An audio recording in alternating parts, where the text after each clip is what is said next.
America again, to create an American infrastructure for the 21st century. And if people tell you we can't afford it, you just remind them, we are spending $10 billion a month in Iraq when they've got a $79 billion surplus. We need to take that money and use it to rebuild America, and that's what I'm going to do when I'm president.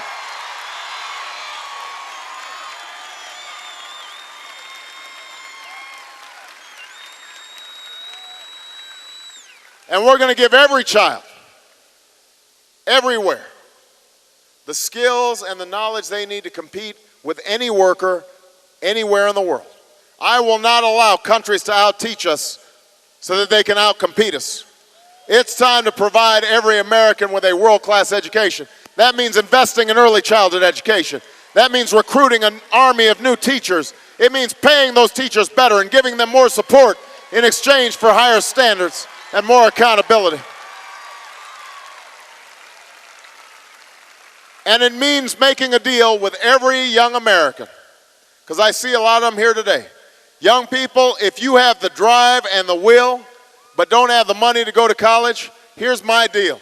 If you commit to serving your country after graduation or during the time that you're going to school, if you're willing to join the military or work in a veterans home or join the Peace Corps, work in a homeless shelter, if you do something to give back to your community, then we are going to guarantee that you get the money you need to go to college, no ifs, ands, or buts.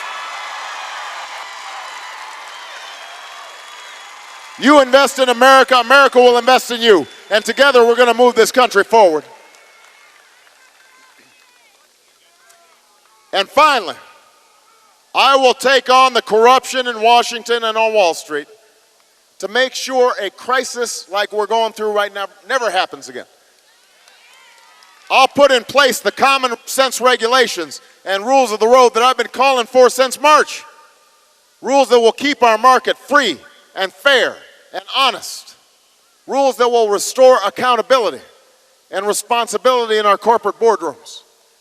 We're not going to go ahead and just give them a bailout and not ask anything in return. Just as we demand accountability on Wall Street, we also need to demand it in Washington. You guys are having to tighten your belts. Washington is going to have to do it too.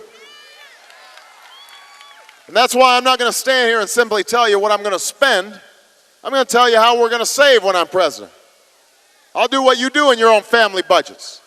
Make sure we're spending money wisely. I will go through the entire federal budget, page by page, line by line, and eliminate programs that don't work and aren't needed. And we'll start by ending a war in Iraq that is costing us too much money. And we need to focus on Afghanistan and going after bin Laden, the folks who actually killed 3,000 Americans. That will be my focus.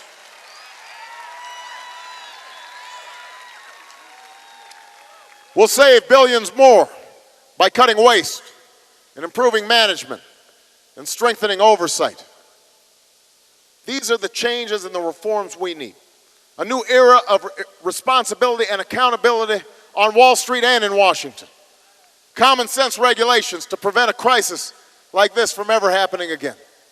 Investments in the technology and innovation that will restore prosperity and lead to new jobs right here in Dayton. Lead to a new economy for the 21st century. Bottom-up growth that gives every American a fair shot at the American dream.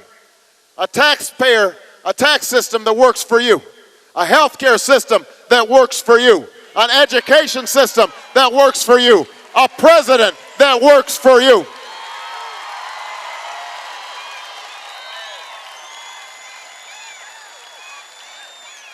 Now, I won't pretend that this will be easy.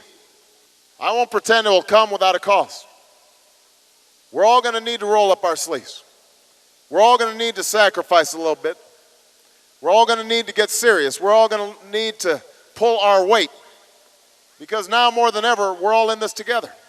So yes, we're going to ask teachers to do an even better job teaching, but we're going to ask parents to turn off that television set and put the video game away and make sure your child is doing your homework. These are serious times. Yes, we're going to make sure that the CEOs of companies are acting responsibly But we're also going to be asking our government to act responsibly. Yes, we are going to initiate energy programs through the federal government, but we're going to ask each and every American to also do their part to save energy, turn off those lights, and buy a fuel-efficient car, and make sure that doing the steps that are needed to make us more energy efficient. All of us are going to have a role to play. Because what this crisis has taught us is that at the end of the day, there's no separation between Main Street and Wall Street. There's only the road we're traveling on as Americans. And we will rise or fall on that journey as one nation. This country and the dream it represents, they're being tested in a way we haven't seen in nearly a century. And future generations are going to judge ours by how we responded to this test. Will they say that this was a time when America lost its way, when it lost its purpose, when it lost its nerve, when we allowed our petty differences and broken politics to plunge this country into a dark and painful recession? Is this going to be a time when we turn on each other, call each other names, accuse each other of being unpatriotic? Or will they say that this was one of those moments when America overcame, when we battled back from adversity, when we recognized the common stake we have in each other's success? Dayton, this is one of those moments. I know a lot of you are cynical and fed up with politics. I understand you're disappointed and even angry with your leaders. You have every right to be. But despite all this, I'm asking of you what's been asked of the American people in times of trial and turmoil throughout our history. I'm asking you to believe. Believe not just in me, believe in yourselves. Believe in each other. Believe in the future we can build together. Because I am convinced that together we cannot fail. Not now. Not when we have a crisis to solve, an economy to save. Not when there's so many Americans without jobs and without homes. Not when there are families who can't afford to see a doctor or send their child to college or pay their bills at the end of the month. Not when there's a generation that's counting on us to give them the same opportunities, the better opportunities that we had for ourselves.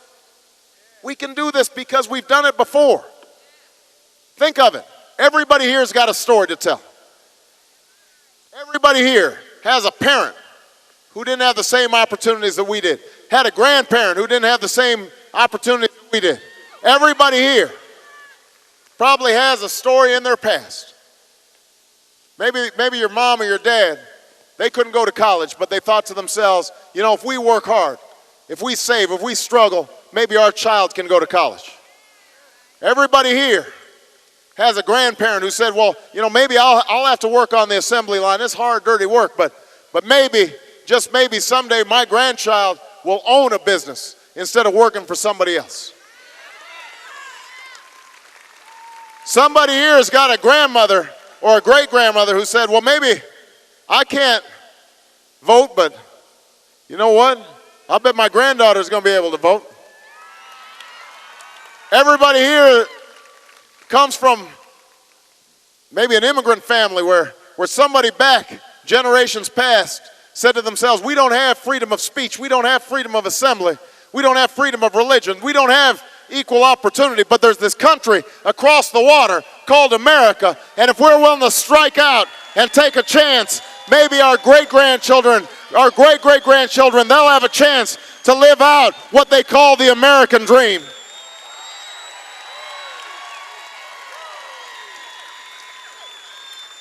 Maybe some of you had a parent or a grandparent like mine that said, I'll never run for office, but maybe my son or grandson, he might run for the United States Senate. Maybe he could actually have a chance.